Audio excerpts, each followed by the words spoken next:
Good morning students. कल हमने 7th class में फर्स्ट चैप्टर के 4 श्लोकों का अध्ययन कर लिया था। आज मैं आपको 5वां श्लोक पढ़ाने जा रही हूँ। श्लोक देखें सभी लोग। विद्वत्वं च नृपत्वं च नैव तुल्यं कदाचन स्वदेशे पूज्यते राजा विद्वानः सर्वत्र पूज्यते। बेटा इसमें क्या है कि ये बताया गया है कि किसकी पूजा और कहाँ होती है और कैसे होती है। विद्वत्वम यानी विद्वता, जो व्यक्ति विद्वान होता है, और नृपत्वम यानी राजा। च न एव, च यानी और, न एव, नेव में बेटा वृद्धि संधि है, न धन एव, नैव यानी नहीं, कदाचन कभी भी, तुल्यम यानी समान। तो ये कह रहा है कि विद्वता और राजापन यानी कि जो विद्वान होता है और राजा होता है वो कभी भी एक समान, एक बराबर नहीं होते हैं। कैसे नहीं होते हैं बेटा, देखो आप इसको। स्वदेशे पूज्यते राजा विद्वान सर्वत्र पूज्यते, यानी कि जो राजा होता है वो क्या कह रहा है कि स्वदेशे, स्वदेशे यानी अपने देश में, कि जो राजा होता है वो अपने ही देश में पूजा जाता है, क्योंकि राजा की पूजा कहाँ होती है, उसकी प्रजा करती है, यानी कि स्वयं के देश में पूजा होती है।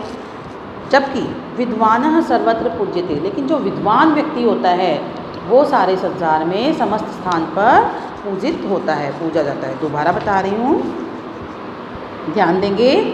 विद्वत्वं च नृपत्वं च नैव तुल्यं कदाचन स्वदेशे पूज्यते राजा विद्वानः सर्वत्र पूज्यते, कि जो विद्वान व्यक्ति होता है और जो राजा होता है वो दोनों एक समान नहीं होते हैं। क्यों नहीं होते हैं? क्योंकि जो राजा होता है उसकी पूजा तो स्वयं केवल उसकी प्रजा करती है, यानी कि राजा की पूजा उसकी केवल उसके स्वदेश में, अपने देश में ही पूजा होती है। जबकि विद्वान व्यक्ति की पूजा सभी स्थानों पर, सभी जगह, पूरे संसार में पूजा जाता है, क्योंकि राजा तो जिस देश का राजा होगा केवल उसी की जो प्रजा होती है वो उसकी पूजा करती है, ताकि अन्यत्र जगह नहीं होगी। लेकिन विद्वान व्यक्ति कहाँ होता है? विद्वान सर्वत्र सभी स्थानों पर पूजा जाता है। क्लियर? नेक्स्ट श्लोक देखिए आप। विद्याधनम श्रेष्ठ धनम तन्मूलम इतर ध्वनम दानेन वर्धते नित्यम न भाराय च न नियते। एक बार फिर पढ़ रहे हैं हम। विद्याधनम श्रेष्ठ धनम दानेन वर्धते नित्यम न भाराय न नियते, यानी कि जो विद्या रूपी धन होता है, विद्याधनम मीन्स विद्या रूपी धन, श्रेष्ठ धनम यानी कि सर्वश्रेष्ठ धन, यानी कि विद्या रूपी धन को कैसा बताया गया बेटा? क्योंकि हमारा चैप्टर क्या है? विद्या सुखम, कि विद्या से हमें क्या क्या सुख प्राप्त होते हैं। तो विद्या रूपी धन को कैसा धन बताया गया है बेटा? श्रेष्ठ धन बताया गया है, सर्वश्रेष्ठ, सभी धनों में श्रेष्ठ धन। तन्मूलम इतरम धनम, क्योंकि वास्तविक धन क्या होता है? इसके मूल में छिपा हुआ होता है। ठीक है। दानेन वर्धते नित्यम, मैंने फर्स्ट श्लोक में भी बताया था, सेकंड में इसका था ना कि विद्या का भंडार ऐसा होता है जो जितना खर्च करो उतना बढ़ता है। वही चीज़ इसमें आ रही है कि दानेन वर्धते नित्यम, कि दान करने से, वर्धते यानी बढ़ता है, नित्य यानी रोज़ाना, कि ये विद्या रूपी धन कैसा धन होता है कि दान करने से रोज़ाना बढ़ता है, और भाराय न नियते, और इसको कहीं ले जाने पर इस भार भी नहीं लगता। भाई विद्या तो हमने पढ़ लिया, हम इसको कहीं भी हमारे साथ जा रही है, हम कहीं भी जा रहे हैं तो कोई वज़न लगता है क्या? नहीं लगता, क्योंकि हम विद्या का वज़न हमारे ऊपर थोड़ी है। तो ये कह रहा है कि विद्या रूपी धन जो होता है वो सर्वश्रेष्ठ धन होता है, और ये क्या है? वास्तविक धन इसके मूल में छिपा हुआ होता है, जो सच्चाई है वो इसके मूल के अंदर छिपी हुई होती है।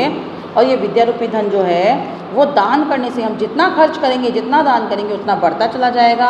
और अगर हम कहीं बाहर भी जा रहे हैं, विदेश भी जा रहे हैं, तो भी जाने पर इस विद्या का हमें वज़न नहीं लगता, इसका भार हमें नहीं महसूस होता।